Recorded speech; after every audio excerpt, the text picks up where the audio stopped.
അടുപ്പിൽ തീയെല്ലാം കത്തുന്നുണ്ട് നല്ലോണം. ഇന്ന് വളരെ പ്രാചീനമായൊരു ഡിഷാക്കുന്നു. നിങ്ങൾക്ക് അറിയുമെന്ന് അറിയില്ല, ആക്കി കഴിഞ്ഞിട്ട് പറയാം എന്നാണ് കേട്ടോ. ആദ്യം തന്നെ കല അടുപ്പത്ത് വെക്കാം. കലത്തിൻ്റെ ഭാഗികമായ ഭംഗിയൊന്നും നിങ്ങൾ നോക്കണ്ട, അകം പരിശുദ്ധമാണ്.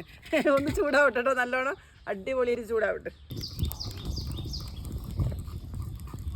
കല നല്ലോണം കാഞ്ഞിട്ടുണ്ട് കേട്ടോ, നല്ല ചൂടായിട്ടുണ്ട്. നമുക്ക് ഇനി അരി കയ്യിലിട്ടിട്ട് വറുത്തെടുക്കാം. അന്നേരം നിങ്ങൾ ഒരു ഗീതേച്ചി അരി വറുത്തിട്ട് കട്ടൻ ചായയിലിട്ട് തിന്നാനല്ലേ, അതൊന്നും അല്ല മക്കളെ. അത് അരി ഇട്ടൊന്ന് വറുത്തെടുക്കാം കേട്ടാ. നമുക്ക് ഈ കയ്യിലൂടെ എടുക്കാം.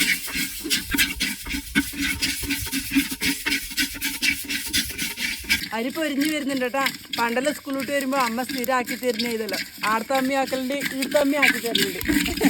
പണ്ടെല്ലാം റേഷനൊക്കെ ഉണ്ടാക്കല്. പിന്നെ ഇപ്പം പിന്നെ ഈ അരിയൊന്നുമില്ല, നമുക്ക് അങ്ങനത്തെ അഹങ്കാരമൊന്നുമില്ല. മത്തിയായാലും റേഷനായാലും നമ്മളാക്കും. കുട്ടികൾക്കെല്ലാം ഭയങ്കര ഇഷ്ടമാണ്. എപ്പോൾ അവർ സ്കൂളിൽ വരുമ്പോൾ നമുക്ക് പഴംപൊരി മറ്റേ ഉഴുന്നുവടയിലാക്കി കൊടുക്കാൻ കഴിയുക അല്ലേ? ഇടയ്ക്ക് ഇങ്ങനത്തേലാക്കണം. നമ്മളെ പ്രാചീനമായ വിഭവങ്ങളെല്ലാം അവർ തൊട്ട് പഠിക്കണം അല്ല. പിന്നെ നമുക്കിത് വാങ്ങാം കേട്ടോ. നല്ല പാകത്തിന് പൊരിഞ്ഞിട്ടുണ്ട്. വാങ്ങിയിട്ട് പേപ്പറിലിടാം കേട്ടോ. തടുപ്പേര് പണ്ടെല്ലാം മോളേര് തടുപ്പേതുകൊണ്ട് അങ്ങനെ ഇടാം. ഇതിപ്പോ പേപ്പർ തടുപ്പേതുകൊണ്ട് പ്ലാസ്റ്റിക് അല്ലേ, അതുകൊണ്ട് പേപ്പർ വിരിച്ചിട്ട് കേട്ടോ. ഒന്ന് തണിയട്ടെ. അരി വറുത്തത് കട്ടൻ ചായയിലിട്ട് വേണ്ട കുടിക്കലിന്റെ മക്കളെ സ്കൂളിലോട്ട് വരുമ്പോ എന്തൊരു ടേസ്റ്റ് അറിയാം. നമ്മളെ സ്ഥിരമായ വട്ട വെച്ചു കേട്ടോ അടുപ്പത്ത്. ഇത് നമുക്ക് വെള്ളം ഒഴിക്കേ. വെള്ളം ഒഴിച്ചിട്ട് ഇന്ന് തിളക്കട്ടെ. അരി വറുത്ത് തണിയുമ്പോ ഇതൊന്ന് തിളച്ച് ചേർത്തെ. വറുത്ത് വെച്ച അരി നല്ലോണം തണിയാൽ നമുക്ക് വെള്ളത്തിലേക്ക് ഇടാം കേട്ടോ. ഇത് കഴുകേണ്ട ആവശ്യമില്ല, ഞാൻ കഴുകിയ അരി ഉണക്കിയതാണ്. എന്നാലും വലിയ കല്ലാമറ്റുണ്ടെങ്കിൽ അങ്ങ് താഴേക്ക് താണ് പോയിക്കോട്ടെ. എന്തായാലും വറുത്ത അരി പൊങ്ങി നിൽക്കുമല്ലോ, നമുക്കിത് വെള്ളത്തിലേക്കൊന്നും ഇടാം കേട്ടോ. എന്നാ നല്ല തിളക്കുന്ന വെള്ളം നമുക്കിത് ഈ വെള്ളത്തിലേക്ക് ഇടേ. ഇപ്പം ഏകദേശം പിന്നെ ഇത് ഉണ്ടാക്കുന്നവർക്കെല്ലാം പിടി കിട്ടിയിട്ടുണ്ടാവും ഒന്നാക്കുന്നല്ലേ. ഇത് തേച്ച് വിടാം കേട്ടോ. അങ്ങനെ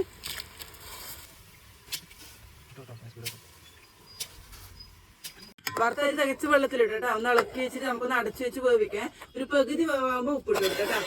ഉപ്പ് ഏത് സാധനം പകുതി വേവിൽ ഇട്ടുവിടുന്നു പണ്ടില്ല അവർ പറയില്ല. ഞാനത് എന്തായാലും കേൾക്കും, നിങ്ങൾ കേൾക്കില്ലെന്ന് അറിയില്ല. പിന്നെ ഉണ്ടല്ലോ ഒന്ന് രണ്ടാള് ഹായ് പറയാൻ വേണ്ടി പറഞ്ഞേ. കുറേ ആള് പറഞ്ഞെങ്കിൽ ഇത് വെച്ച് ഓർമ്മയില്ല കേട്ടോ. വിഷയം ഒന്ന് ഷൈനി ജോഷി, ഒന്ന് ഷെറീജ അപ്പുകൂട്ടൻ. ഷെറീജയുടെ പേര് എനിക്ക് എപ്പം മറന്നു പോകും, അതൊരു വെറൈറ്റി പേരാണ്. രണ്ടാക്കും ഹായ്. ആർക്കൊന്നും പറയാൻ വിട്ടുവരുന്നുണ്ടെങ്കിൽ അവരെല്ലാം ക്ഷമിക്കണം. ഞാൻ പറഞ്ഞല്ല, എനിക്ക് മറന്നു പോകുന്ന ഒരു അസുഖം ഉണ്ടെന്ന്. അതുകൊണ്ട് ഇനി സപ്പോർട്ട് ചെയ്യണം. കണ്ടവരെല്ലാം ലൈക്ക് ചെയ്യണം, സബ്സ്ക്രൈബ് ചെയ്യണം, കമന്റ് ഇടണം കേട്ടാ. എല്ലാം ചെയ്യണം. എന്നാ പിന്നെ ഇത് വന്നോട്ടെ നോക്കട്ടാ. തള വന്നേ, ഒരു പകുതി വേവായി കേട്ടോ. ഇത് അങ്ങനെ വേവൊന്നും ചെയ്യില്ല, നമ്മൾ നല്ലോണം ചവക്കണം. എന്നാലും ഭയങ്കര ടേസ്റ്റ്. കല്ലുപ്പിടേ, ഇതിലേക്ക് കൈപ്പാൻ കല്ലുപ്പാണ് കുറച്ചിട്ടാ മതി. ഇത് മതി കേട്ടാ. ഇളക്കിക്കോട്ടെ. ഇനി അടച്ചു വെച്ച് നല്ലോണം വേവട്ടെ. അങ്ങനെ നമ്മൾ അന്യം നിന്ന് പോയ ഡിഷ് റെഡി ആയി കേട്ടോ. അതാ ഇനി നമുക്ക് ഇടേണ്ട സാധനം അത്രയും വേണ്ടിയില്ല സാധനം കേട്ടോ. ഉപ്പും ലേശം തേങ്ങി വെളിച്ചെണ്ണി. നമുക്ക് ഈ തേങ്ങ കിട്ടും കേട്ടോ. തേങ്ങ ഇടുന്നതിന് കളർ മാറിയില്ല അല്ലേ. നമുക്ക് ഇളക്കി കൊടുത്ത് വേഗം അടിക്കും പിടിക്കും കേട്ടോ. നല്ലോണം തട്ടുന്നുണ്ട്. ഇനി നമുക്ക് വേണ്ടത് കറിവേപ്പില ഉണ്ടെങ്കിൽ മാത്രം ഇട്ട് കൊടുത്താൽ മതി. ഇതൊന്നും ഒരു നിർബന്ധമില്ല, കാര്യമൊന്നുമല്ല കേട്ടോ. കുറച്ച് ഇരുമ്പി ഇതങ്ങനെ ഇട്ട് കൊടുക്കാം. ഇനി പച്ച വെളിച്ചെണ്ണ കുറച്ച് നല്ലോണം നനച്ചു കേട്ടോ. മിക്സ് ആക്കി നമ്മുടെ ഡിഷ് റെഡിയായി. മക്കളെ കണ്ടേ, കാണാൻ തന്നെ എന്തൊരു ചന്ത നോക്കിയിട്ടുണ്ടോ. ഇത് വാങ്ങി വെച്ചോ കേട്ടാ.